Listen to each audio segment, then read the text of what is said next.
During one of my very first emergency procedures simulators in my initial A10 training, I actually shut down the wrong engine in response to an engine fire. We have two engines on the A10. One of mine was on fire, all simulated of course, and then in my rush to put out the fire and take action, I shut down the wrong engine. I immediately realized my mistake, but it was too late. The sim instructor paused the simulator and calmly said, "Take a deep breath and try it again. New day, new jet."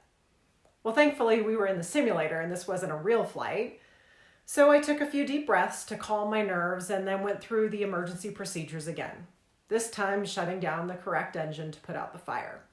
It was embarrassing to say the least, but a good lesson to learn so early in my A10 training. Sometimes when we're faced with an emergency or chaotic situation, we immediately feel like we need to act. But it's often best to slow down and take a deep breath before we take the proper action. Moving too quickly and taking the wrong action can compound the problem, making the situation worse. During my debrief, the instructor reminded me that sometimes slower is faster. I would not make that same mistake again. As I progressed throughout my career, I carried the same lesson with me into my role as a commander and leader of teams. If I started feeling overwhelmed, angry, or frustrated in a situation, then I reminded myself to take a deep breath and take some time to think through the situation.